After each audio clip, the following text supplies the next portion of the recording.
Diasporans in Ghana are having a smooth time as so many of them have been given Ghanaian citizenship. Also, you can see him on your screen, Umar is one of those that just recently received his shine Ghanaian citizenship. Reconnecting to its roots. Having left a life in Florida behind, these US citizens emigrated to Ghana in 2023 and were among 524 members of the global black diaspora to receive Ghanaian citizenship last November. I am an African woman just because how do we identify who we are? You look at your skin, right? So I didn't need that to tell me that I'm African. Anywhere that I go in the world and someone looks at me, I'm melanated. But my ancestors who wanted to return and come back home, those ancestors who never made it back, their dying wish was to come back to their home and they never made it. That passport for me is for them. Ghana has been encouraging African Americans to reconnect to their roots with the Beyond the Return program, launched in 2019. It just feels good to have a connection to an African country as an African American, as a Black American, right? Because back in America, we don't have anything to trace our roots to but Africa. And to have that connection here, I feel like, again, I've done something right. An historic event in Ghana where several American diasporans became Ghanaian citizens. Ghanaians are excited to welcome this set of Americans into motherland Ghana. With the smiles on their faces, it is obvious that many of them are happy and excited to become Ghanaians.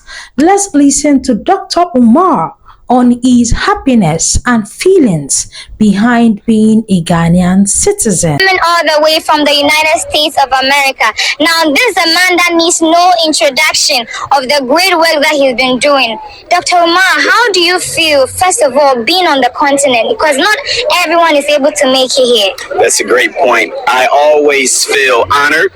I always feel overcome with joy. I always feel a great camaraderie with my Ghanaian brothers and sisters whenever I come to Ghana, this being my 5th visit.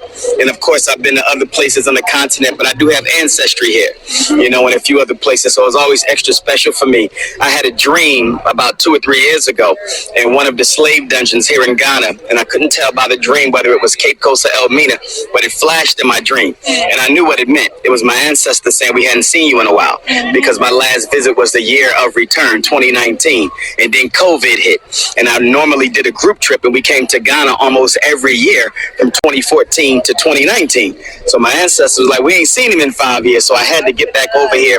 So when the opportunity arose for me to become a dual citizen of Ghana, something that I never thought would happen, I had to jump at it. So this is a miracle. It's a dream come true. And one of the reasons I'm wearing the pendant of the Right Excellent Honourable Marcus Messiah Garvey, father of modern Pan-Africanism, who was a tremendous influence on the works and life of Dr. Osagyefo Kwame Nkrumah, is Mr. Garvey never had a chance to come to Africa in the 1920s, 100 years ago. The colonial powers never allowed Garvey to come to Africa, so me becoming a citizen today is my way of paying homage to him. Like I always say here, Ghana is that country in Africa that provides a second home to diasporans. Many of these black people all left Africa during the slave trade. You all know what happened then. Many of their parents, many of their ancestors were taken away from Africa to become slaves to the whites. And after then, they lost their origin. Many of them just look at their skin and they say, I'm black. I don't look like the people here. If you listen to what the other woman said, I'm sure you heard her say that whenever she looks at her skin, she knows that something is off. And she has been on this quest to know her true identity, because she knows that something is wrong somewhere. She wants to know where she's truly from. And on the quest for this true identity, she, noticed that she relates better with Ghana. Trust me, all of them that are being given these citizens are not all Ghanaians by hereditary. No, some are Nigerians, some are Kenyans, some are, Somalians from other parts of Africa. But because Ghana is that gateway to Africa, they tend to, relate better with Ghana. And that was why they thought, okay, since I can't get my real ancestral root, why don't I just become a Ghanaian? Because like I always say here, Ghana is home. Yes, Ghana is home. And in the bid to get back their ancestral identity, many of them have become Ghanaians. And you can see the excitement on their faces. See, the only time I have seen this amount of excitement is when Africans are given American citizenship. But the fact that Americans are coming into Ghana, becoming Ghanaian citizens, and they are this excited is something that Ghanaians will need to explain better to me. Because if I tell you I understand it, then I'm lying to you. I really do not understand.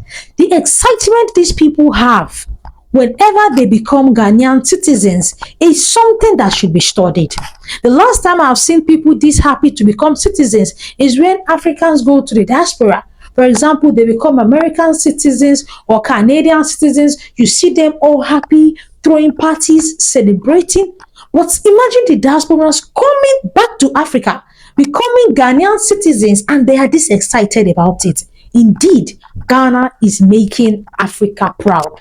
Ghana is putting Africa on the global map for something that they should receive the accolades for. Ghana might never receive this accolade for, putting Africa on the roadmap for good things. But trust me, later on, the future generation will see this and give Ghana its accolades. Because it just has to be something different. Ghana has to be doing something unique. Ghana has to be doing something different. Ghana has to be doing something exceptional that will make foreigners come into Ghana and have this amount of excitement. Many of them come into Ghana and believe Ghana is home.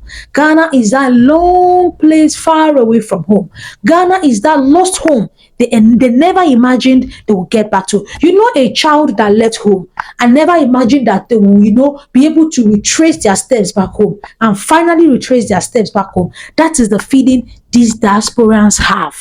That feeling of Ghana, yes, I missed you and I'm back here. And I can see the excitement on their faces. And, it's just so emotional to talk about. To be sincere with you, Ghana is one country that, let's not forget about the diasporas. Even for fellow Africans, there are things Ghana is doing right that you just have to be proud of that country. Like I always say, Ghana is not a perfect country, no. But there are several things that they are doing right that several African countries can learn from. And the elections is one of those things. Ghana conducted one of the most peaceful elections in the history of Africa. I'm not saying there were no casualties here and there, but you all saw the process. Today, a new president was sworn in Ghana, John Dramani Mahama, and you all saw how the transition process was smooth, how the transition process was glitch-free. We cannot attest to this for so many African countries. Now let's go to the electricity. So many African countries in 2025 cannot boast of stable electricity, but Ghana is doing that and is in fact putting in more projects, more efforts to ensure that in 2025 things like Dumsor becomes a thing of the past. Is it the peace that comes with living in Ghana? Is it the low crime rate? There's so many things these diasporans will see and they'll be like, this is my home that I lost. And to an extent, I understand their feelings. Once more, congratulations to these diasporans, Americans, Canadians that are now Ghanaian citizens, and also to Dr. Umar. Kindly like the video, kindly subscribe to the channel. I'm Delicious Army. Yeah, I talk Ghana, Nigeria, South Africa, Kenya, and all the good stuff relating to them. Kindly like the video. I'll see you in my next one. Bye bye.